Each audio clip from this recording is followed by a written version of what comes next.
wonderful Yeah, show here. yeah. I Very was good. trying to get out of my Excel in case that was sucking up our bandwidth here.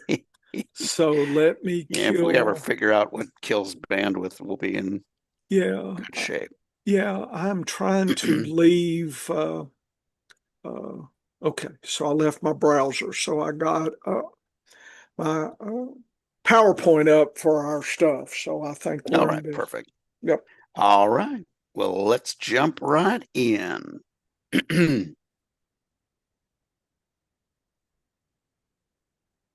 How you doing, everybody? This is Dennis Michelson. Welcome to the Science of Fantasy Football. Why the Science of Fantasy Football? You get a meteorologist and a biologist together. They're going to use the scientific method, and that means we're using statistics smarter than you're using them. How can I say that? Well, I got to be sarcastic. Plus, we're using statistics to guide us to the answer, while too many people in fantasy football are using statistics the way a drunk uses a light pole, and that is not smart. Join him as he does each and every week. And actually, I think we're doing about 57 shows a week No, now no, no, out during no, the season. no, no, no, it, no, no, no, it is the Professor John no, Bush. no, no. We don't Oh want my to do. goodness. What are we Dennis, I doing? don't have We're time. doing I got lots of waivers to do tonight.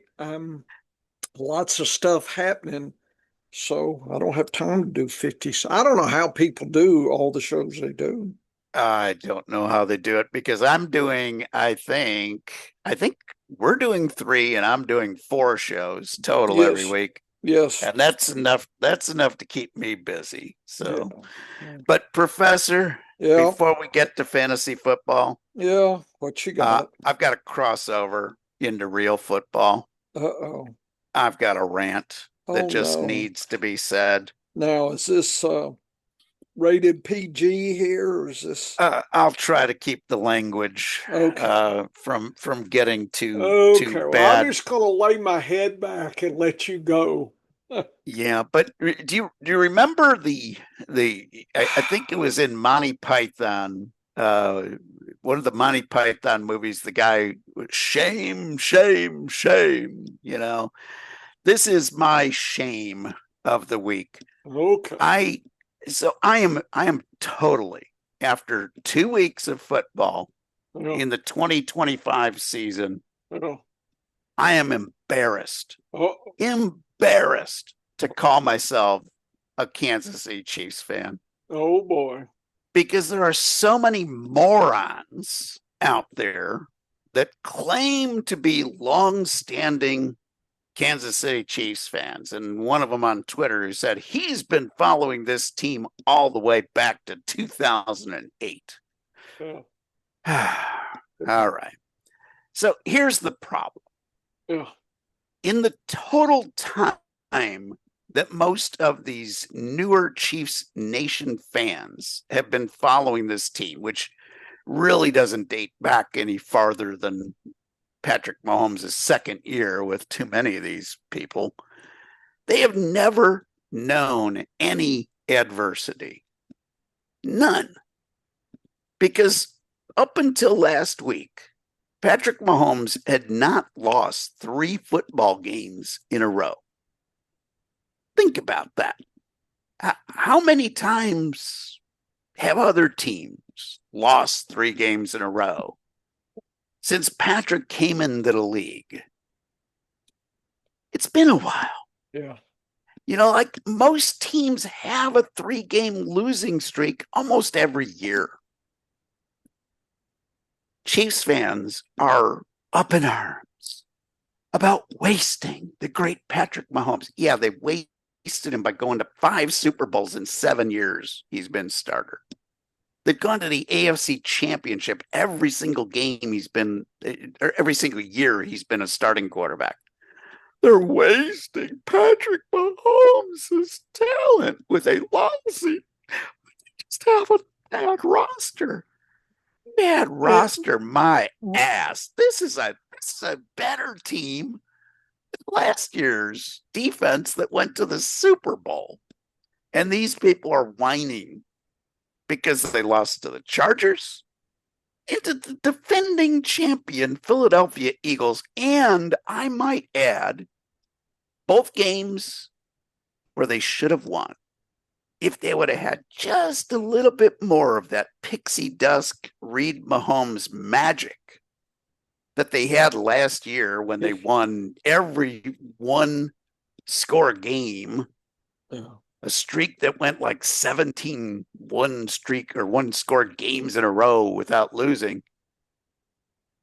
And they've lost because football, that's what happens sometimes is you play a good game and you still lose. Now they've had a lousy rushing attack. I will be the first to say that. But that's not why they lost these two games. They didn't lose these two games because Brett Veach doesn't know how to build a team.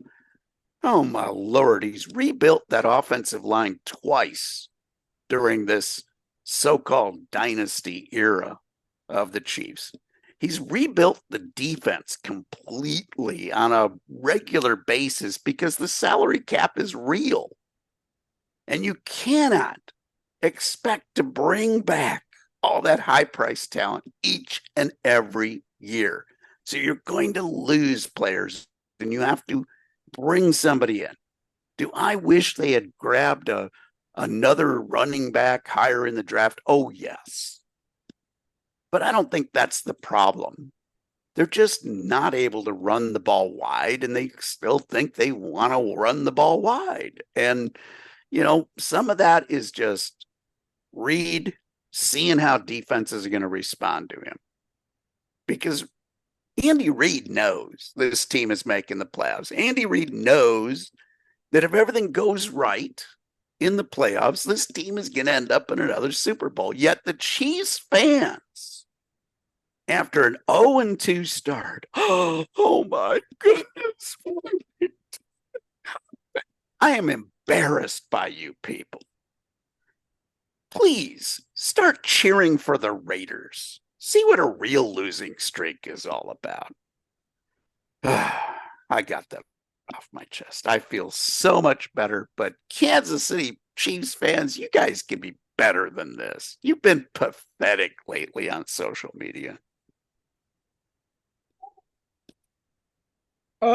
Dennis, you're in, can I say, stage one of this whole process. We had that, maybe in the 1980s or 90s, the Saints. So we've already, seen the wasted and the not wasted and so forth. So, we're way past that now. We're just, we're not worried about we're just looking game to game.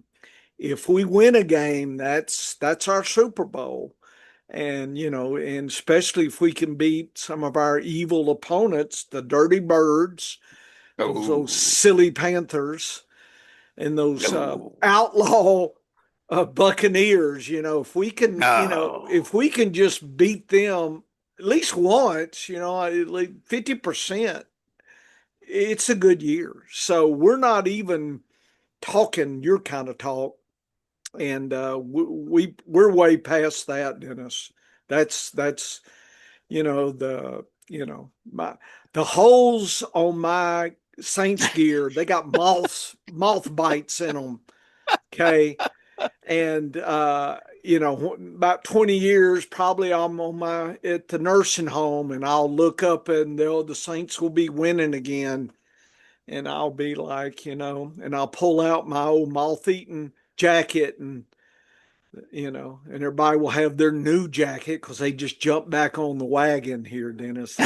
You wait. If when Mahomes retires, and there'll be a time all of a sudden, man, you can tell them, you go there and these jackets, everything's so new, they're just too damn shiny. Your eyes look like your eyes now, like you had 20 cups of coffee. Be like, man, look at all this shiny new gear. They don't have the blood, sweat, and tears, you know. the crying in the sleeves, and the blowing your nose of the, come on, bodily fluids on your sleeves. We've done that. The puffy eyes, the sadness, selling our soul to the voodoo folks out in the Oh swamp, whatever yeah. we've had to do. And so we're past that, Saints fans, so So we're I just have a waiting for another year.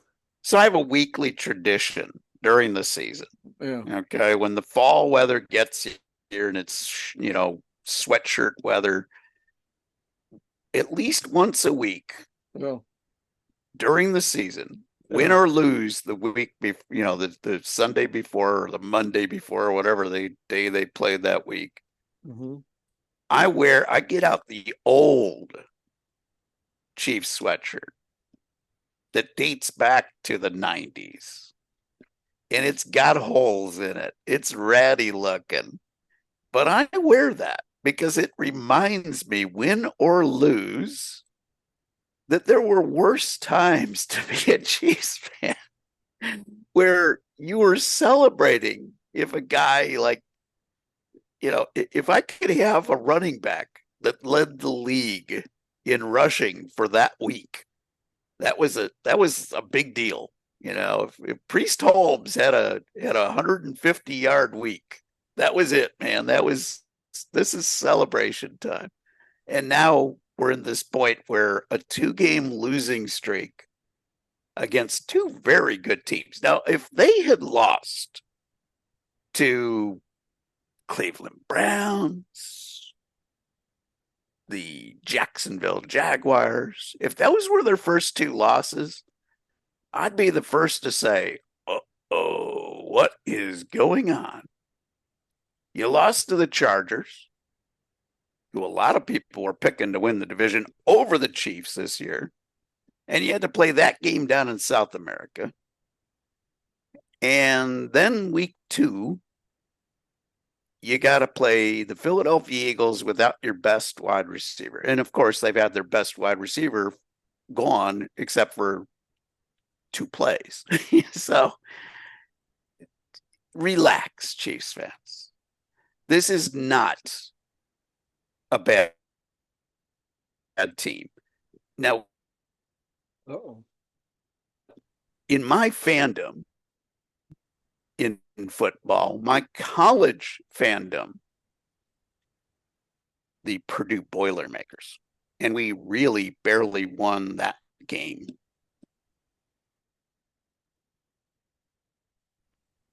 Uh-oh. So, moral of this story. Yeah. Uh-oh. Your The audio's moral of been the slipping in and story, out. Yeah. Professor. In your diatribe. Go ahead. What's the Yeah, I moral? saw that warning. I saw the warning came up. That's Yeah. so the moral of the story is Yeah. I'm also a Purdue Boilermakers college football fan. Yeah. That keeps me humble. Like last week, losing by 17 points Yeah. felt like a victory. Yeah. Okay. Yeah. So Chiefs fans, just be better. You're enjoying the best. I lived 50 years between Super Bowls. You guys haven't lived 50 months between a Super Bowl. Come on, Dennis. You have barely lasted 50 weeks between a Super Bowl.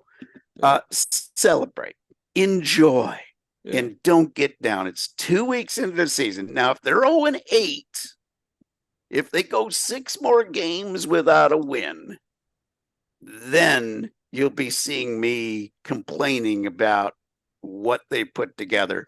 And if that happens, they're going to beat up on the Giants. I feel bad for the New York Giants this week because the Chiefs are going to come in mad.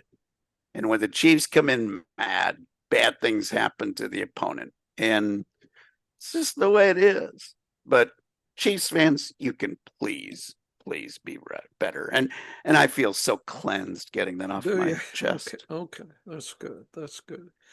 Okay. We Well, Professor, oh, let's shift gears. okay. Let's talk fantasy football, which is Okay. what What we're here to do. yeah, How about these the I injuries. want to touch on the injuries first Yeah. of all. Yeah. how have we ever seen anything like this in at quarterback? We got I four starting quarterbacks. Yeah, I don't right know. now. I don't know. Have we? I don't Seems know. high to me. Seems high to me. I don't think we've seen this much carnage Yeah. at quarterback. You got Fields is out, Burrow's out probably for most of the fantasy football season. Yeah. McCarthy's out, Purdy's out again. Daniels has a knee problem. Yeah. Whew. How do you handle this early in the season? Because a lot of the fantasy football analysts tell you to only draft one quarterback. Well, in a shallow league, shallow bench, probably, but we have deep bench and I drafted two. And Goff was a lot of my second, or Love was a lot of my second. And so I'm pleased that that I've at least got somebody to start in most of my leagues this week.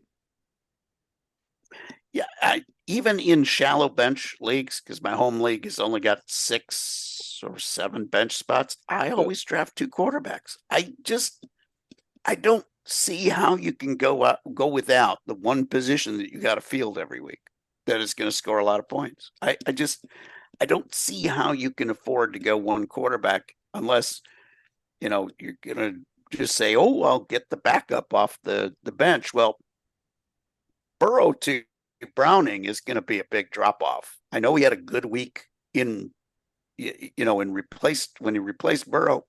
He was just fine. I'm not so sure that that's the case going forward the rest of the season. Yeah, I don't know. So it's just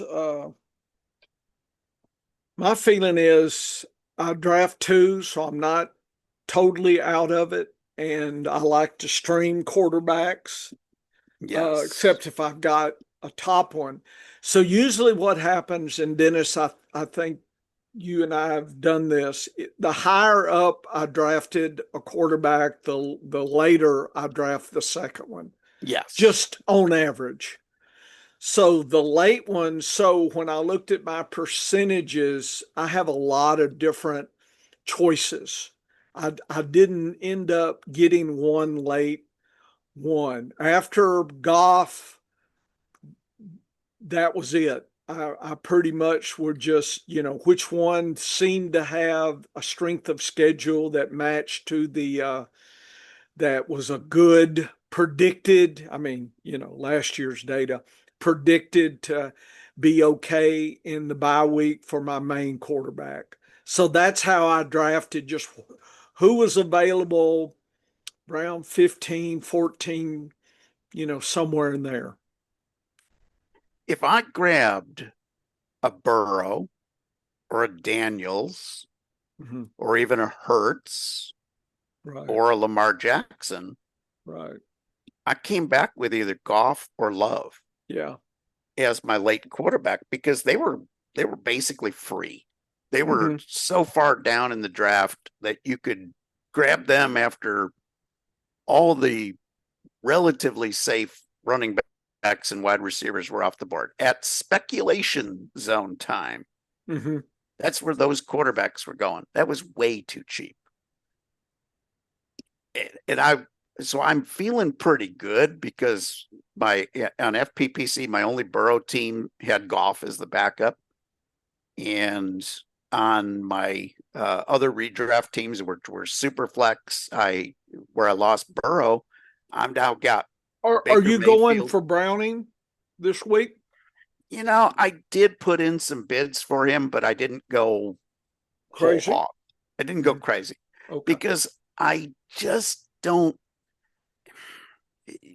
Over the course of his career when he started, he's actually had an MVP of 100. That's not bad. No, no. So he's good and consistent, but if you look at his upside value, it's very middle to late, like it's 20th best. So he's consistent on getting you A floor. 15 to 20 points. Yeah. And every once in a while you get a big performance. But generally speaking, he's kind of a mid-pack kind of guy. So I don't know. I didn't go crazy with him this Mhm. week because I just don't know. I just don't have the faith in him. When you look at upside value, that's the best games, best third of a player's games. He was 26th What? among current quarterbacks. Right. So that's not the kind of upside that I'd really be playing into. I want Gotcha. I want better than that. I put in, I think, two so far, and about $200, and that may be too much. You know, if you're here's the benefit though to that is you now have a quarterback that somebody else can't play against you. Yes. So there's some advantage to that because he does have Chase and Higgins. They didn't go away. So Yeah. and Cincinnati's defense didn't suddenly get better, so he's going to be throwing a lot. And you don't, Dennis, I interceptions. don't think I'll get him for 200. I don't want anybody to get him cheap. No, no, and that's the key. I really like that strategy. I I was just couldn't bidding. stand to hear, oh, he went for $50 or $100. That'd Yeah, make me crazy. I put in 150 bid in one league and then 75 in another for Hmm. him. Hmm. And I don't care if I get him or not. Again, the same idea. I don't want anybody to get a $10 quarterback that comes back to beat me. And And, speaking of waivers, uh, saw you and I were looking at Wicks. yes, yes, with Reed out, Hmm. broken collarbone, Hmm. nasty injury. Hmm. I'm is He got Golden, 6 targets. yeah, is Golden going to be the guy eventually? Yes, I still believe that. People think that. And, I I don't know the data that on average, a wide receiver at this level that's a rookie, how many of them by week, say 10, have been doing a nice consistency of, say, MVP 80 or 90 or Yep, something? yep. I don't know. I wish we had that data. We need interns, Dennis, because we got research. It would be nice to know that, but people are saying it like it's going to happen, and I don't know if that's the case. Yeah, and the thing is with rookie wide receivers, Mhm. even more so than running backs, I think their inconsistency can sometimes be a little bit greater from week to week. And here's the thing, it's like I don't know if he's going to be the guy. So I want to have a backup chip.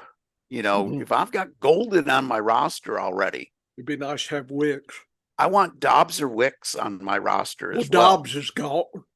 Yeah, Dobbs is gone for the most part. I actually found a league where he was available. So I put What? in a nice, yeah, in Nice. on a redraft league. I Hmm. put in a that was not on FPPC. They're too Yeah, I was sharp about. for that. Hmm. But I put in a nice bid and I got him. So I was all set. But yeah, Wix is just an insurance policy because Hmm. he could do well.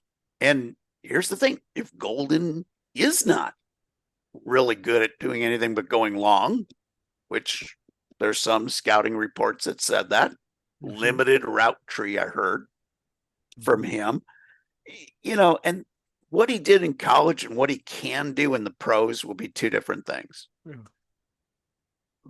because Malik Neighbors was a different player in college than he has been in the pros. Right. Puka was a different player.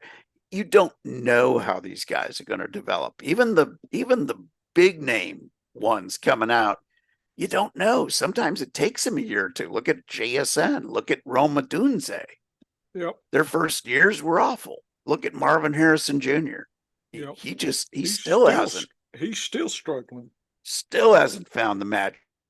And he was all world in college and he can't catch on. So trying to figure out that jump from college to the pros is so great that, yeah, I've got an opinion on Golden, but I'm going to back up that opinion with another chip in the game. Right. Because I have a feeling that at times this year, the Packers offense is going to be very, very good. Mm-hmm. Now their defense is very, very good, so maybe they won't have to pass 45 times a people game. have flipped it that way too. Yes. They don't need a Golden much. They don't need to really light it up, but I still think Love is a really good quarterback. I have so much of him this year because he was so cheap. He was so cheap. Yeah. He was so cheap. So, I grabbed a lot of him this year. And so, if I'm grabbing Love, I'm saying, well, I think the wide receivers are going to do well. If I think the quarterback's going to do well. And so let's see what they've got. And Golden seemed to be it. I have some Reed, which of course now I have to replace. I had some Dobbs. Do we get rid of Reed? Yes. Yeah. I just can't see him back in time to do anything for us. And that's a shame because I think what ends up happening is maybe he'll be back for the playoffs. Mm-hmm. Most likely he's back full next year. Yeah. So I'm, in redraft, I'm not going to waste that slot, that chip. Mm-hmm. I want to have another chip in the game. Now, if I didn't see anything I liked out on free agency, I got a lot of Troy Franklin bids in this week on FPPC. I got some. I haven't. He's not in the leagues I'm at, so good for you. Yeah, and I got a couple more Yanamors in this week as well, and he's not available. But no, I fortunately got a few Franklins and Automores last week. That's it, and that was the way to go. That's the ones I got, and I don't think I'm gonna. So who I'm seeing now is Renfro, Wicks, and then Dynasty Brown in Jacksonville has had some targets. I think he may have got 6 and that, or 5 or 6. So that was kind of interesting. But the trick is, Dennis, I got them lined up. Renfro, Wicks, Dynasty, and I think the Thornton kid from Kansas City. Yeah. For $1. Yeah, that's not a bad. I think everybody's going to jump Renfro, and I didn't want to put a lot of money in him because I wasn't sure, but I figured Wicks because everybody's looking at Renfro and some of the others, and I think I can get a lot of Wicks for $1. So that's my trick, but that's what I'm doing is people are chasing points. Yeah. People are chasing points. We're chasing volume. Yeah. And we're chasing what should be down the road. Yeah. Renfro had 23 points last week and Dynasty Brown had 17. That's what everybody's chasing. Yeah. I put Wicks between those two. Yes. Yeah. For $1. So I have a feeling that people will outbid me, but Wicks will stand. So everybody's looking elsewhere, and Wicks, targets but didn't get a touchdown last week. Yes. So that hides him a little bit. That volume's a little bit hidden. I mean, anytime you can get 6 targets, it gets me interested at wide receiver 5, 6, 7. I'll in bye weeks, if I can get 5 or 6 shots at catching, I think there might be something to that. So I'm hoping. Anyway, that's my grand scheme, Dennis. Yeah, and I think it's a great grand scheme. Dontavian Wicks has been doing this for a while, and he's been a consistent, second or third best guy on his team at times. That's about what I'm looking at these days. So Reed is out. Dobbs has a history of concussion. Yeah. And Golden's a rookie. So I'm There's hoping I can see a journey where Wicks becomes the number two. Yeah, and I'm going to give you another name to put on the list Okay, as Dennis. a as a keep an eye out Okay. for this guy. Okay. So he has been used in a few times on jet sweeps, and I think this kid's actually got a lot of talent. Uh, Savion Williams, Savion Williams. Not even sure how to pronounce his first name yet, because Uh, that's how what team off is he on? off the rate with the Packers. So it's one of those. I don't think he's worth the investment yet, but I'm keeping an eye out because if he continues to get some use, because here's the thing: every time I see an injury, you reshuffle the deck of what's left on that team.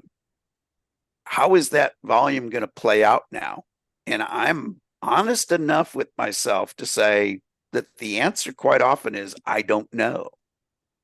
So if the answer is I don't know, I put guys on the radar like I do. This is my dynasty philosophy is I'll pick up a guy who I think has a chance of getting some volume if everything else falls down around him. Right. Here's a guy that could get some volume. And this is a guy that they've used him in some specialty roles. They're using him in the return game.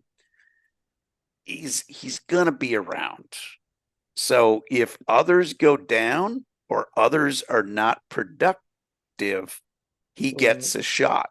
But Right. he's not at the point with because he's got Wicks and Golden and Dobbs ahead of him. That's Right. three bodies ahead of him. So he's not on the dollar holler list yet, Yeah.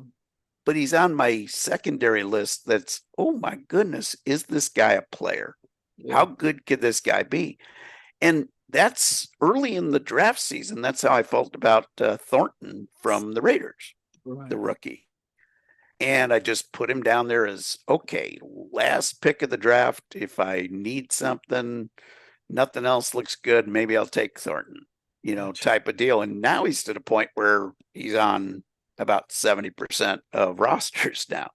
So, these kind of, you know, distant reach guys can move up and become something because every time the draft, every time you reshuffle the deck, you don't know which cards are going to come up.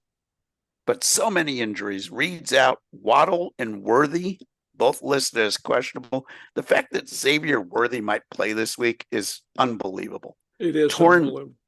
torn labrum. That sounds pretty bad to It does me. sound bad. Yet he's going to strap up and play. Waller's already been declared out, and Tyler Warren from the Indianapolis Colts has been added to the questionable list. How about this one? Tyrone Tracy added to the questionable list as well today. Ruh-roh. I hadn't heard that.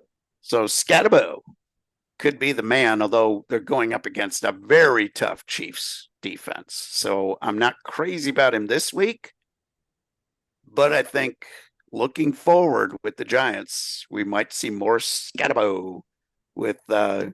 Tracy already dealing with some minor injuries that have been enough to get him on the questionable list. Nice. Nice.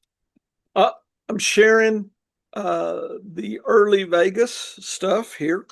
There is some secret data that I promised you we would talk about, and I've got it outlined here.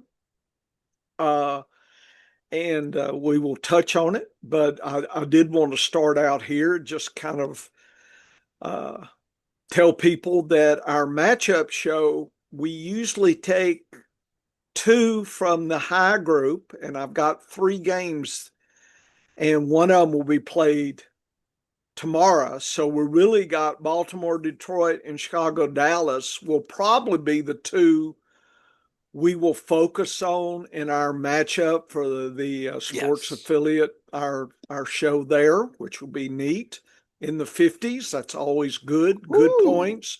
Yes. sprinkling in points. And the bad, and I don't know which ones, but Seattle, New Orleans, and Minnesota, Cincinnati figured to be some of the trickier ones here. Cincinnati maybe starting Browning, I guess, and so that's tricky. Green Bay, Cleveland could be interesting because once again, Vegas says Cleveland, you're not scoring anything, and Green Bay, you're going to just run over them. So Green Bay is the highest predicted scoring team in the low scoring Wow. group, what we call the squirrels, the annoying squirrel. Look at that, 29. So anyway, we're going to cover that, and we'll post that over there. And so we need you to look for that over there. We love those guys. They're really enthusiastic. And sometimes when you're doing research all days, it is nice to hang with enthusiastic people Oh, yeah. that are just as afflicted by this disease we call fantasy football. They are very afflicted. Yes, I they having are. met some of them, and they're eat up with it. We all need Oh, yeah. something here. I don't know what we need points. Okay, so Dennis, that was just a plug for our matchup Yeah, that we'll try to get out. and you send me this data very early in the season or very early in the week every Yeah, day during the I'll season. post this for everybody in And the sports affiliate. Yeah. yeah, and I use this data religiously, and I'll show you one of the ways that I use this. So Oh, okay. if I've got a game over 45, Yeah. okay, those are my hot contenders for my sleeper plays that I feature on Pop every Tuesday with the sports affiliation. So Oh. Dak Prescott was my quarterback this week. Over Well, under 50. 50. That's juicy. David Montgomery yeah. was my running back this week. And 51 by and the a half. way, I'm not believing this Chicago Dallas. I hadn't even checked the latest odds, but it's I just it I think it Seems should be the crazy. other way, but Seems very tricky. interesting. And if you want to add more tricky to it, Yeah. how about a gusty southwest wind Oh my and rain, goodness. Oh my which goodness. which could bring the total down a little bit. And Ooh. I agree with you. I don't know, Chicago's home, so they're getting picked Yeah. as the 1 point favorite at home. But That's just Javante pick 'em. Williams and Lamb, uh, if you get them involved, you're And going to have to Pickens, pick it. Ferguson, You're going to Dak. have, yeah, Yeah, you're going to have to work hard to keep up with Dallas if assuming there's not a, hurricane down there or up it's there. it's going to be interesting. I'm a little worried about the weather. I don't know, the wind is going to be the big key factor, and right now it's just barely below what I think is bad for fantasy football. Okay. So it's not quite there yet. So on your pop show, so it's snap, crackle, It's pop. snap, crackle, pop. I have to pick guys at quarterback and tight end who are outside the top 12 in points right now. Yeah. And I have to pick So you pick Dak. running back and wide receiver outside the top 24. Ooh. And to score, I have to be in the top 12. Yeah. So I've got some hefty lifting to do. I picked Dak. I picked Montgomery. Justin Jefferson was 25th in points. So I picked Oh, him even with the new quarterback yeah. because he's Who's your got. tight end? Yeah, this is gonna be tricky. Guess who I picked as my tight end? Uh, well, don't know. Strange? No, he's probably No, in. he's Huh? in the top 12. Yeah, it's a Tongus guy who's gotten off to a bad start who we were talking about in the pre-show. Andrews. Oh Yeah. my goodness, Dennis. Yes, I took Andrews because of the 51 and a half. Yeah, That's it. That's it. There's no other tight ends outside the top 12 yeah, that I think have the upside because yeah. Ingram isn't playing snaps. Otherwise, I would have potentially picked him. Uh, Miami doesn't have a tight end right now with Waller out, and they're not playing tight end. And Ferguson was in the top 12.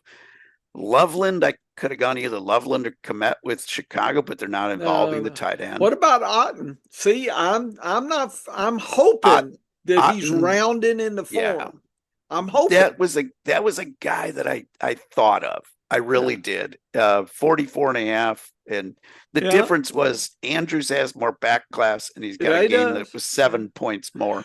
But And but look at but when I that gave that, high Tampa yeah, Bay 29. oh I yeah, mean, yeah, I just think he that's might juicy. slip a touchdown in there for you. Yeah, yeah, that's a guy that I was threatening to, or I thought maybe I'll take him, but I went with the Andrews back class, and now after what we've researched, I'm Yeah, kind in of the wondering if I pregame should have, show. yeah. Yeah, the pregame Well, show.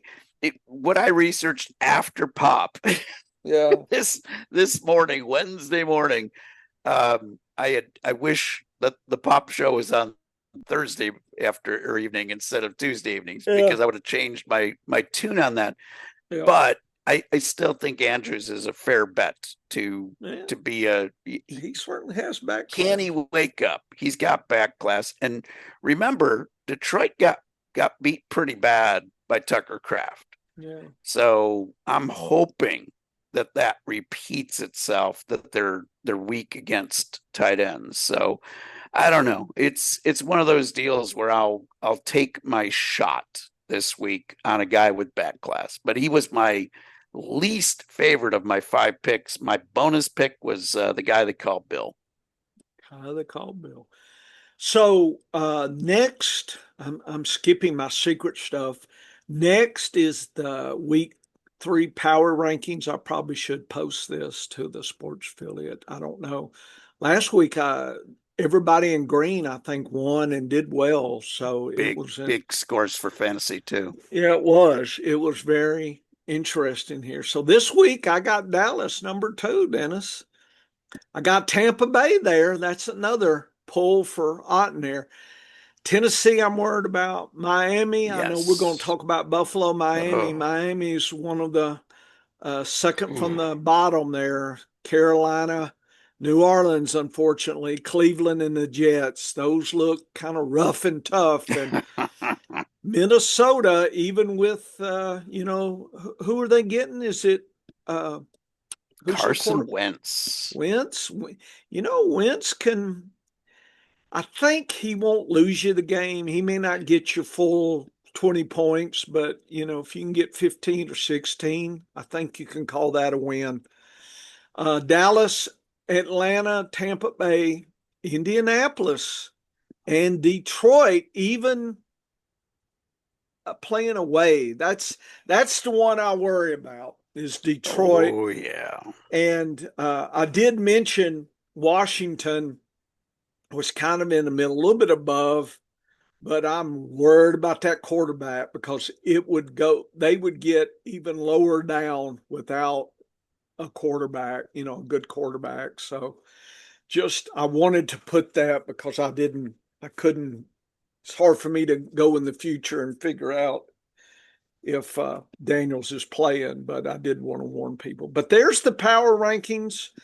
Dennis and I have talked about that. The red versus the green. The extremes are what usually catch my attention in a Mhm. lot of distributions in a lot of population.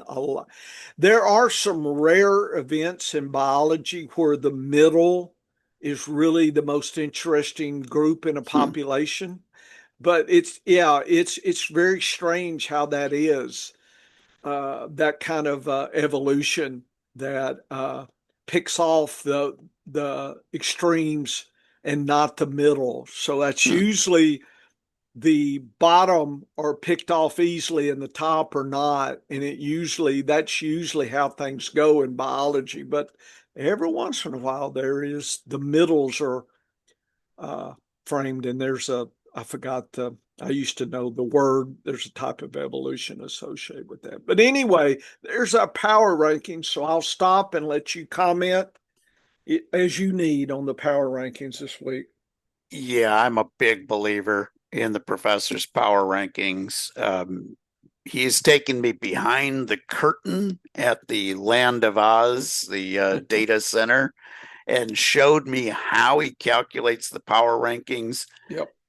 And what I'm telling you, folks, is that logic wise, it makes sense, but performance wise is what won me over because the professor only finally let me peek behind the curtain this year.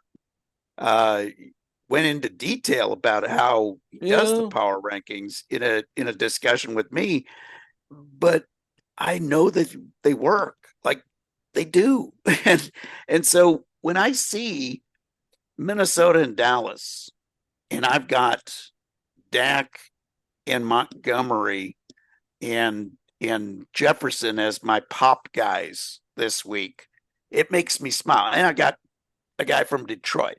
Okay, so I've got the only ones I don't have. So Baltimore is just on the fringe of the green. Okay, and Washington is still in the plus. So all of my guys that I have for pop this week are all on the plus side of average versus the league. I'm happy with that because these power rankings, the teams in the green, here's the strategy, folks. The teams in the green, you can't get enough of their players in the lineup. Okay. So even with the Carson Wentz, Justin Jefferson and Jordan Mason are great starts this week. Hawkinson is another story. I don't have a clue what's going on with him either. For Dallas, you just play them all. Like, I can't get enough Dallas players in my lineup this week. Same with Atlanta. Pitts has been good at tight end. It's been crazy. He hasn't been great, but he's been good. And, the other parts and pieces with Atlanta will probably all have good weeks. Tampa, of course, you can't get enough of them in your lineup. Indianapolis has been sound. This is a good week. I had Pittman on the bench last week in a lot of leagues. He's in all my lineups already. And this is why, folks. The power rankings say he's a start. So in Detroit on the road, even though they're on the road, Baltimore's defense has been hideous this year. They've been giving up so much yardage that I think Goff will do just fine outdoors. It doesn't look like it's going to be a big wind game.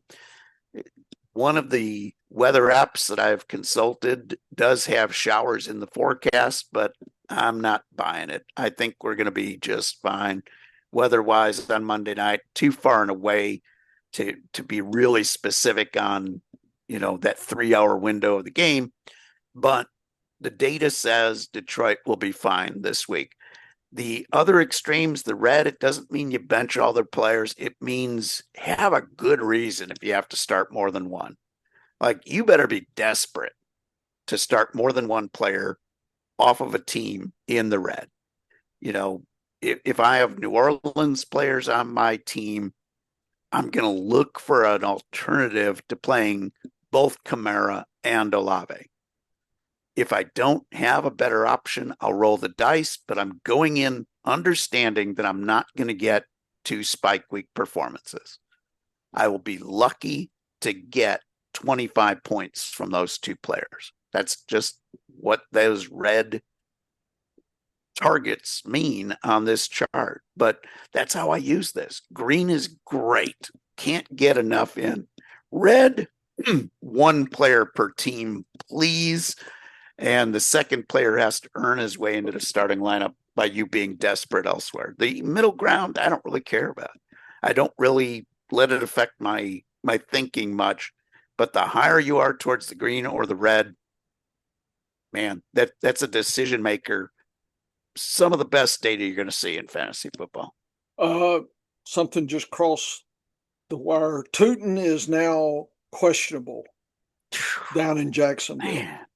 Yep. Well, So there go my ETN shares. They're awfully happy, but yeah, I do have a couple of in deep yeah, leagues. I got a couple of I knew Tootin you playing. did, so I'm not sure what he did to get that. I don't know if something happened in practice, so I have to pay attention. But anyway, just thought I mean, by the time people hear it, they'll already know whatever it is. So anyway, That's why we don't start our lineup and forget about it on Tuesday, right, Dennis? Ooh, no. Okay, so let's now proceed, and then we will talk about the Thursday game here. We'll knock that out. So what I did, Dennis, is being bored, I said, well, I usually wait, yeah, I usually wait till after at least 3 weeks to calculate efficiency for the next year. And I said, well, let's look at the first 2 weeks of efficiency. And then I scaled them to the league average, and the result is you see here uh, for 2025, the first 2 weeks, Baltimore number one, Las Vegas is the least efficient in the first 2 weeks. So as you peruse through here, and I will try to post these, make figures out of them and post them with our post for this podcast tomorrow, so people can look at this at their leisure. And but anyway, this shows you the efficiency, and again, efficiency is total yards gained, running, passing, whatever, offense, not defense. And Right. I probably need a defensive efficiency and balance them out. And I hadn't got around to doing that because, I don't play IDP or anything. I'm sure if there's IDP players out, for a small change, I could probably do something like that. But, nobody's sliding that jack to me. So I'm going to do what I want to do. And so Cincinnati was number two with Burrow, obviously. Pittsburgh, believe it or not, Dennis, number three. Aaron I believe it. Rodgers. I believe it. So They've I been mean, efficient. people Yep. have not crowed enough about him, you know. But again, it's yards. It is actual points scored on the scoreboard per second of offensive game time. So I scaled it all to the second. And I'm not going to tell you how I do all that. That's the secret sauce.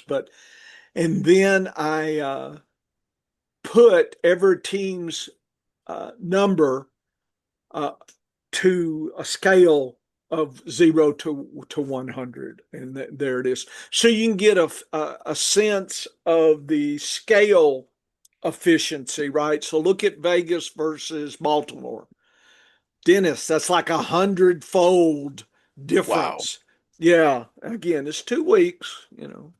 So if you've had some trouble with some players on some of these red teams, I see Kansas City down there. Oh, it's been Yeah, brutal. yeah, it's been brutal. So just, it's first 2 weeks, but I guess there's a lot of people saying a lot of things in a lot of ways, but sometimes I think people forget what they're seeing, or they overplay or underplay.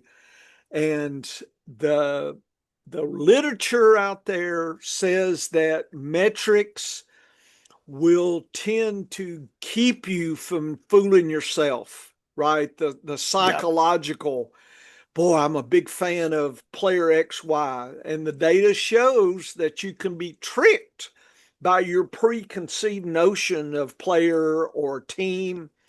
And to me, if you go metric, I'm not a Baltimore fan, but here it is. I mean, I'm a Saints fan. And by the way, the Saints are not the worst. People had them pegged as the worst. And so for us, being out of the red is always good. So, see, Dennis, I got something to celebrate. See, and so anyway, I have hope. So this gives me hope for future years. But anyway, I think that's the advantage. I know people, well, I trust my gut or what. The trouble is, you forget when you were wrong. It's like Yes. you went fishing 10 times and you remember that one big catch. And boy, I'm a good fisherman. I caught the big fish. Well, the 9 other times you caught minnows. right? You had to stop at the store and buy the frozen catfish to eat. That's, you forget, right? At the horse track, boy, I must be a winner. I hit that big trifecta. Well, you cut your losses in half for the year. Congratulations, you're still a loser, right? But people forget that, right, Dennis? You've seen them. They don't Well, remember, like, if I'm cashing a ticket, I must be winning, right? so It's like, yeah. so my mom, she was bad at budget. If there was a check in her purse, she must have money. No, Mom, you have to keep track of it. So anyway, so this is the reason I'm not glued to any of this, but this is where I start. And this is where I get nervous. I look at my waiver wires. I look at lineups, and this is part of the synthesis. But I like to use metrics and synthesize it together. And then at some point, you do have to make a choice. But the later you make choices, the better. You see that at the racetrack. Oh Some of the yeah. late money Yep. is more knowledgeable than the early money. Sometimes there's some, things that it's not that way, but that's usually what the people think is late money is the sharper people putting down and changing the odds, but they're waiting to the last minute. So anyway, this is the efficiency for the first 2 weeks. So I don't Yeah. know, Dennis, if you had opinions or not, but Yeah, I want to point out something here and why this data is really something you should look at, because I know people will say, well, of course Baltimore's on top. They've scored 81 points in 2 games. And of course Houston's at, near the bottom because they've scored 28 points. But here's the kicker. Cincinnati yep. has only scored 48 points. That's pretty good. That's 24 a game. But when you look at the efficiency, they're really darn close to the team that has scored 33 more points than they have in Dennis, 2 weeks. it could be speed of the game. It's speed of the game. And that's what I'm saying is this data is really key, because the faster you score, the more fantasy points you can score. But here's the kicker. Here's the flip side of it. If your defense sucks and the other team runs the ball and shortens the game, then you got to worry. But still, even despite that, despite Cincinnati's defense being so awful that they've got to score a lot of points, because they've given up 43, they've scored 48. That's how they're 2-0. They've scored 5 more points than their opponent, and they still are 2-0. That's amazing to me, that their point differential is only +5 with a 2-0 record. But this data says, hey, Cincinnati is doing something almost as good as Baltimore, who scored 33 more points than they have. It tells me that Cincinnati is going to be a mine for great fantasy football. Of course it is. Chase, you got Chase and Higgins at wide receiver. You got Chase Brown at running back. All of those guys are going to continue to perform, even if Browning is, let's say, 20% less of a quarterback than Burrow. In efficiency, that still puts be them in some of the top group. Yeah. They're still in that second group. Yep. Worst case, they're in that second group. So, what if, from a fantasy football, from a point scoring standpoint, he's just as good as Burrow, but he turns the ball over more. That's why he's not a starter. Well, that's great news for the opposing team, but it doesn't hurt our fantasy football team that much at all, because usually, he's giving up the ball in the short field. The other team scores, and Cincinnati's got another chance to put points on the board for you in fantasy football. Love this chart. This is really explaining first 2 a lot. weeks, and the good news is after 3 or 4, we'll start getting some realistic numbers Yes. on home away efficiency Ooh, splits. yes. You Yes. see, there's some teams that hadn't even played a home or an away situation yet with two things. So that can trick you up. So anyway, I Yeah. just want to do that Love it. to show you that and just give you something to think about. And the last one though, so I asked then, since I had the first 2 weeks, how does each team compare versus their complete Ooh, 24 boy. season? And so I subtracted the change from 25 to 24, and Baltimore is number one. Tennessee, Dennis, is number two. They've improved that much. San Francisco, Pittsburgh again, Aaron Rodgers, Cincinnati. There's your top five. Washington, look at Buffalo. Wow. So even though they're doing well, again, this is offense, not defense. Detroit, Philadelphia, Kansas City, change wise, the first 2 weeks is crappy compared to what they did last year. Oh, yeah. Yeah. Just first two. So again, you're not overly tricked one way or the other, but I just wanted uh, uh, to get another metric view, not my personal opinion about things. And so, I've never done this before. I don't know if this is predictive, but now I've got a year data. So, Dennis, next year, or I can look at the efficiency and say weeks 15, 16, 17, and then I'll have these two to compare. Was Baltimore, was that a predictiveness for its late season? Did Tennessee keep it? In other words, is this telling us something early, or is it just random and it's not telling us anything? And if Yeah. I start doing enough of this, Dennis, 5, 6 years, and I can go back, and I don't know if I've got it, I'll have to dig that. I need interns. We could then have Yeah. a truer just thing saying, last 5 years, teams that did this, that's a warning that they're going to play out for you in the playoffs. Wouldn't we like to know that? It would be nice if there was predictive things that we could figure out early in the season that we could trade players in and out going towards the advantage away from it, that kind of thing. Waiver wires, these kind of things. Imagine, Professor, if we can figure out a defensive stat to show a legitimate strength of schedule. Yes. Now imagine in that scenario, and we look at Baltimore, and they've accomplished this against defenses that are above average. Then it would just like blow your mind. Versus maybe Too Washington's easy. played maybe Washington's played their two toughest defenses already this year. I don't know.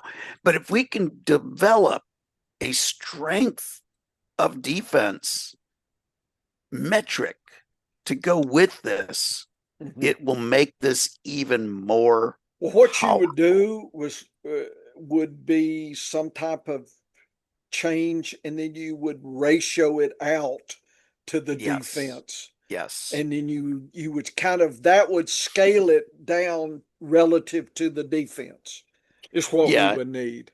Yeah, and I think it's possible. Yeah. I think it's very possible. But this research, I mean, you got to start somewhere with research. Well, again, Dennis, we have a podcast, and this is what's different.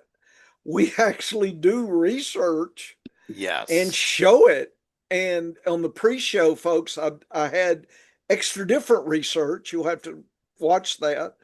I'll put that recording in here, but I did some research today and put it in there. So that's what I haven't seen any other podcast really do, is kind of on the fly or within a day or two saying, "Oh, look what we just found in the labs." A lot of that, if they do anything, it's over the preseason and sell their Yeah. draft kits and crap. No Yeah. offense, but I trust my own draft. I don't need your draft kits, you know. Uh, I guess I got burned by tip sheets, as a young man. I'd walk in, early 1980s, and I'd see, man. And so there was a sheet called the gold sheet. I mean, of course it was, right? And everybody, and so the gold sheet was so confident, quote, that if they didn't hit in their picks so many winners, that you could get a new one tomorrow free if you showed them the old one. So Dennis, my first year, I'd walk around after the gold sheet had failed and pick up, and I'd have gold sheets the whole season because I'd go into, I'd have to go to different places, different liquor stores, and yeah, I need a free gold sheet. Okay, yep, you're on the list. That date was on the list. And you know what, Dennis? I didn't make no money that year, but I thought, I worked. I mean, I'm out here cotton candy, you know, digging my hand in there, getting sticky popcorn to get that gold sheet. Thought I was going to make that living. It's So bad, Dennis. see And I'm see telling you, when I hear these draft kits, I see the gold sheet. I understand. That's what they think they're sending the message, but to me, it's like a gold. You're trying to sell me the gold sheet. No, I'll make my own gold sheet. so you're ready for the funniest thing you're ever gonna hear. Yeah.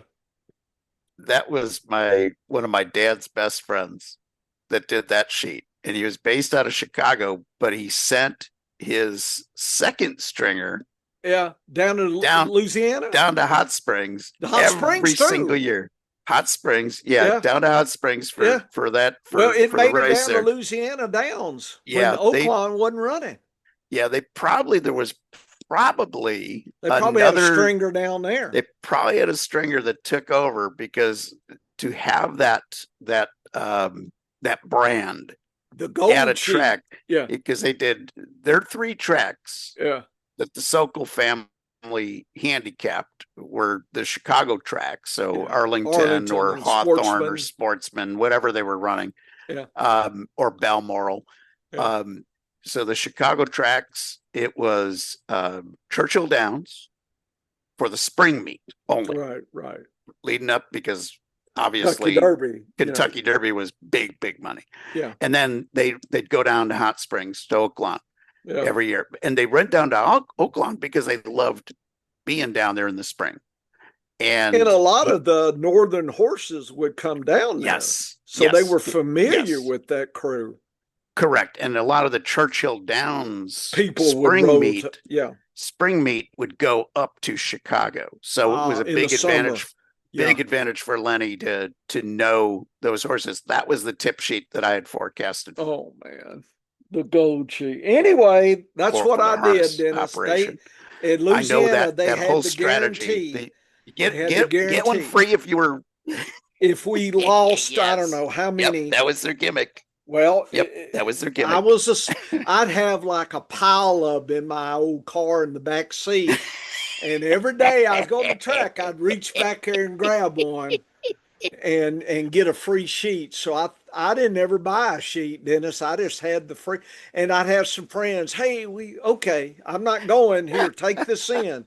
So I was kind of dealing like, look, you owe me a beer next time I'm at the track, or buy That's me some hilarious. chicken. So I was making a little money off the gold sheets thing, but I'd walk around the track, after, because see, in the old days, they didn't have simulcast. I mean, when No, the last no. race was done, you'd have a few of us, we'd walk around, flip the tickets, trying to find something, Yep, all the yep. low life, living in the trailers in the swamp, here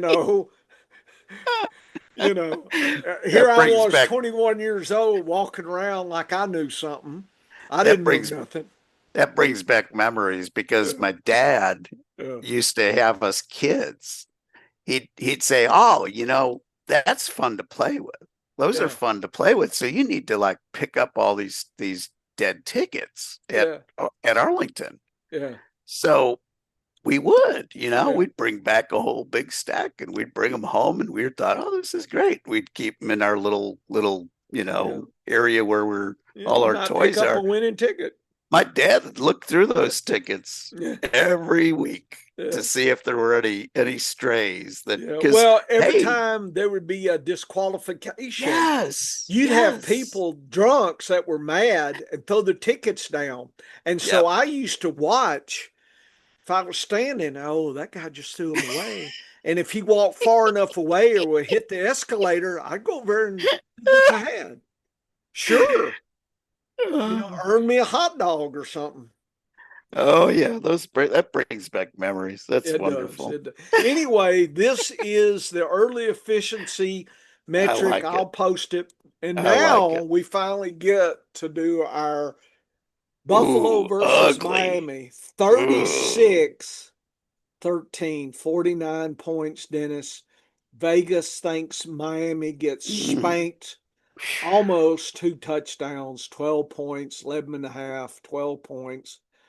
Buffalo's at Ooh. home, Miami's away, That's Buffalo's going to that's brutal spank. for a Thursday night. Yeah. And it's a Thursday game. So again, people over under.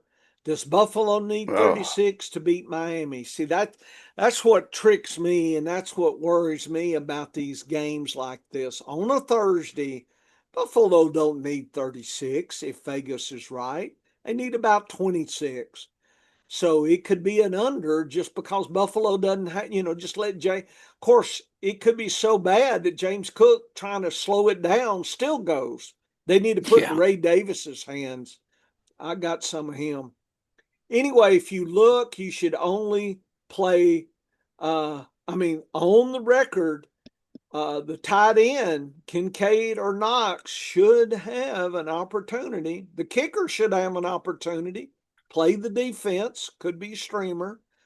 It says Josh Allen's going to have a hard time passing, but the below average wide receiver seems like it could still get done, but it wouldn't surprise me. Allen rushes in. And the running back, I don't think they can stop Cook. I mean, it's not No. tough, but it is No. below average, so he may not get but one touchdown.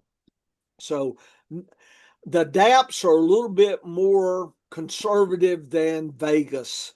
And so that's why I think I'm not betting this. I'm not betting till a couple weeks in the future. I won money last year on my bankroll. I'm not doing it till I'm sure a little bit more, but that's what I think is I'm gonna wait. But it wouldn't surprise me the under is there.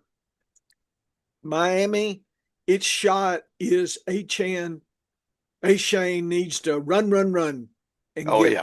points. Yep. Yep. Tua's gonna have a time, but it looks like Waddle. See, the Daps would be a little bit more optimistic, folks, about Miami. And you don't want to play the kicker or the D. So forget that for Miami. But so the DAPs are kind of pointing closer than Vegas may think. But I don't think Miami can win. But I think it could be closer than maybe what it. So the spread may be something that's in play and the under. But I'm not playing either one, Dennis. So efficiency Buffalo at home. Uh, the efficiency last year was 100, but they've dropped down in the first 2 weeks this year. I added early, and it's like minus 54. So they're not as efficient as they were. Their scaled efficiency is average 40-45, Dennis. Oof. Anything below 50 is around 50 is average. So the average, but look at Miami 20. So half of Buffalo's efficiency. Vegas would agree with that, and hence the score. Home away splits, Miami 35% last year, loved the home, 35% less away.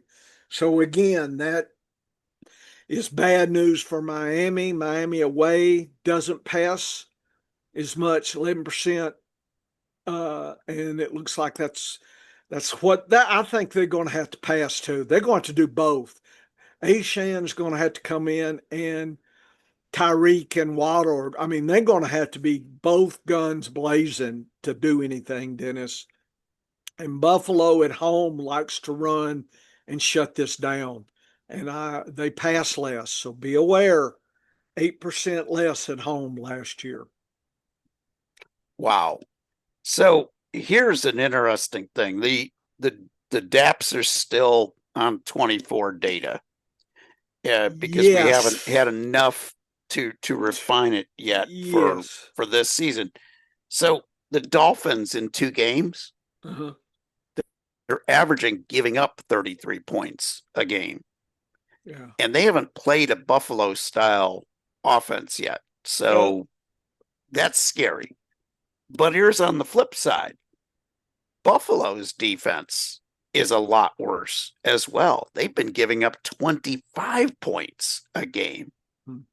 So, and Miami's been consistent, though. They gave up 33 both weeks, both week 1 and week 2. That's as consistent as you can get.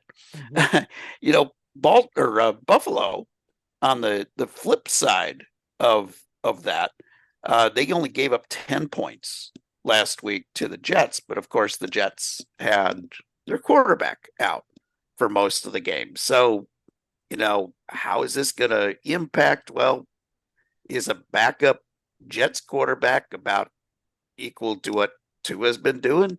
Wow. I mean, I don't see how Buffalo, matter of fact, Buffalo is my survivor pick this week. I just don't see a way. I don't see a script in which Miami can win this. Their defense is worse than last year, and their offense is not as good. So that's a lethal combination in the game of football. 2 touchdown win for Buffalo here, but that doesn't mean that Miami can't produce some fantasy football points, even if they don't get in the end zone. Now, Waddle is questionable. Tyreek hasn't been Tyreek. If Waddle's there, I'm playing probably half right now. He's in half my shares. I'm playing in Waddle flex, if he's healthy. In flex. If Waddle's healthy, he's probably in my flex. And of course, I'll move him out of flex. And Ashane, I'm playing. Ashane, you're not even thinking about. I don't care. And Cook, I'm playing. Yeah. Yes, Cook is playing. The trouble with Buffalo's wide receivers is understanding who to play, because Coleman had a great week 1, so but that was in junk time. My rankings 50, 44, Palmer 32. So that's a 3 and a low 3-4. So I don't see a dominant alpha here. And Coleman didn't get those points week 1 until he was playing from behind, basically. Yeah. Like they had to move the ball, and that was the big deal. When last week he didn't do much at all. So I'm not really bullish on Allen Coleman. And Cook look solid. If I had to gamble, I guess Kincaid, but 52 is not impressing me. And Tyreek and Waddle are in the 50s as well. Yeah. Ashane is the solid play. So Ashane's the solid play. I would stay away from everybody from Buffalo except for Cook. I think Cook is just going to run them to death. I agree. And he's had back-to-back 20-plus point weeks in fantasy football. Josh Allen got punched in the nose literally last week. Missed a couple of sequences. He only had 13 fantasy football points, and that's counting 6-point touchdowns. He had a bad week. Yeah. After a great week 1. I don't look for him to have a great week this week, because I think they're not going to need him to have the Superman cape. I don't know if they need 36. No, I think could Miami cover the spread? Possible. Maybe this. Well, I think if Miami did 13 and added 14, they were down by 2 touches. That's 27. And like I said Yeah. 26. So my first thought Yeah. was they don't need anything in the 30s. I think high 20s No. will do it. No. No. But it's And the Thursday, Dolphins have, folks. So take everything I just oh, told you with a grain of salt because I hate Thursday games. yeah. And we're doing Yeah. international this week? No. Yes. No. Oh, I hope do not. we have I international don't this know. I week? hope not. I don't think we, no, not this week. I Okay. think it's It's week coming. 4 that Yeah. nonsense Is that starts. Britain or It's Germany or coming soon. Spain or Uh, some yeah, I island don't even somewhere? know where they're going to be Yeah. playing first. Fly them It'll and be, dump them yeah, in an island like it starts Survivor. it starts week 5. Yeah, the So Coconut that's Bowl. ugly. It starts week 5. Not looking Coconut forward to that. Bowl. Yeah. But oh boy. Yeah. Ugh, yuck. Yeah. But yeah, it's so from my advice Yeah. for betting this game, Yeah. stay away. Yeah. Because I don't Well, trust the over under because it's a Thursday night. We saw last week what happens on Thursday night. It's very different on that first short week of the yeah. season for teams. This will be the first short week. I didn't I don't like have a lot of confidence. Yes, Buffalo winning the game is the only thing I'm confident about. I but guess the if money you line must made be a me joke. choose, The money line, the what? money line's got to be a nonsense. So the money line right now, Yeah. week 3, money line Three three on hundred minus three them hundred is it's worse worse than than that. that. How about they opened at minus 380? Yeah. 98% of the money is on Buffalo. Oh It's my now a goodness. minus Oh, 826. Dennis. I don't even think. Oh, that's just crazy. That's That that's a invites. 1-9 trotter. Yeah, that's what I'm saying. That's a bridge jumper number. Yeah, that's so Wow. here's the thing. If you made me, I would say the cover the 12, but I don't feel confident about that. Mm-mm. And I would take the under, but my advice is to keep your money in your Yeah, pocket. for Don't another make a bet on pick. this one. There Yeah, will be better races to play, as we yeah. always said at the And racetrack. and Dennis, for our matchups, I will be. I've already added in the 2 week efficiency difference Very and the cool. scaled. So we'll have a little peek through the efficiency into this year's data because the DAPs are still kind of out there from last year. So I wanted to at least have a taste if something I was a like it. little wacky. So that Love it. was another reason to do it. So, folks, on the matchup show and in our regular, where we'll do a few more, we will have some taste of this year. And next week, I'll have 3 weeks to start putting it together. And like I said, the home away probably going to take 6 weeks. I mean, you need 3 home, 3 away to start getting a taste of what's going on. You're guessing. I know everybody is confident on, day one and they know exactly what's going to happen, but somehow that disappears pretty quick, you know. But, and so I'm just telling you, if you're a data person, all these models and everything, 2 weeks of data and you've already got the, bet the mortgage on your models. I'm skeptical here for, and that gives model builders a bad deal because they need to warn people. They need an error rate. Like, my confidence interval is pretty damn high. Like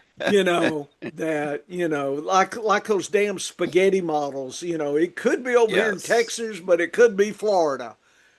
Somewhere between Texas and Florida, somebody's getting a hurricane. That needs to be said versus, we're just, the panhandle of Florida. That's it. That's a big difference in your confidence about what you're thinking. And Dennis, all these models and things, you just don't hear that. And I know we talked in the pre-show a little bit about how I think tough it is to make your mark in this sport, and you got to make noise and look at me, and you forget common sense. And part of the common sense is to acknowledge that, we don't know what we don't know yet. We still need some weeks Yes. to start getting a feel. Of course, then there'll be an injury, and then we're kind of reset on what we thought we knew. Like Burrow, we kind of had this season already thought in our Oh, head. yeah. And Yeah. now we've got to see what Browning will do when teams are prepared for him. You see, last week teams weren't. Remember, teams look at the Yep. old game film, and Yep. they can change. And of course, he's going to look and say, I can't do that. He's going to try to trick them. I mean, it's always a chess match. But I'm telling you, if you expect exactly what you got last week with Browning, it's probably going to be different. Maybe better, may not be as good as it was last week. Maybe worse. Who knows? And But you should yep. acknowledge that Yes. you're uncertain. The last time he was starting quarterback for a length of time, Mm-hmm. T. Higgins Mm-hmm. outperformed Jamar Chase. Isn't that interesting? Yes. So he favored Higgins over Chase. And remember, Higgins was a WR1 level. He was a top 10 guy. I remember that. Before Chase came along. So we're talking extremely good wide receiver who happens to be on our fantasy or FPPC dynasty team. So I'm hoping this trend continues. But you're right. The target is always moving. That's why when I give my player rankings each week, it uses 2 years of data plus the current season and weights heavier for the current season. Yes, your every MVP, week. that is the good news. And I'm just, day one, I said my DAPs are from last year. Yes. Okay? Yes. So, don't be surprised. And 2 weeks of data is not enough necessarily to know what we would is be going tricked. to happen. It would be better to be cautious with old data versus tricked with data that we were we were overconfident about, and you could overplay players. Well, the 2 week DAP says this. I'm all in. You could get tricked. So I'm tired of being tricked, Dennis. I need points. No trickiness. And that's why I build my ratings the way they do. Yes, I know. But I also am not shy on saying the way that the data is compiled for these rankings puts a rookie player at a disadvantage. Yes. So if a rookie shows up in the top 30, that's more relevant. And again, we need to test early, that, but early in the season. If a rookie makes that top 30, you can probably move him up 10 spots during the year at least. Has any rookie made it so far? So here's the interesting thing. At running back, Dylan Sampson, who was getting the without Judkins, the volume before Judkins, he was 29. He'll probably fall off. Yep. But how about Ja'Cory Krosky Merritt at 28th on the list right now, and a wide open path to volume with Eckler out. So he could be a mid 2, low 1. Move him up 10 slots, easy to 18th best. By the middle of the season, wouldn't shock me. And at wide receiver right now, it should come as no surprise. At 29 is Egbuka, who we were all over. In fact, I wasn't all over enough. People were drafting him too damn early for me. Early drafts, I got him in every single league. As the year wore on, he started slipping out of my path.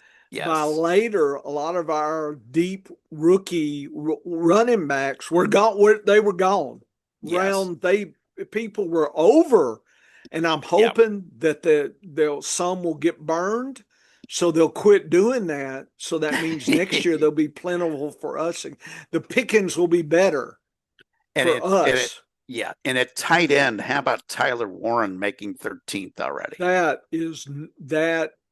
sounds like in Dynasty, Dennis, I'd make some serious moves. And Yeah. especially a tight end Yeah. premium, it'd probably cost you. Oh, yeah. You Yeah, I need to would be wait willing for to a spend. bad week or two and then try to get him. Yeah, well, him being hurt this week, it That might be a might good get target you. week to go Yeah, make a trade. But, yeah, yeah, so head on over to the scienceoffantasyfootball.com. Check out that article. It's called Leaders of the Pack yep, After Week 2. yep, That is out. Also, if you're playing enough PPC leagues like us, now, if you're yep. playing against us, ignore this article. If you're not playing against us, enjoy the waiver wire article that I posted. It's called All 32.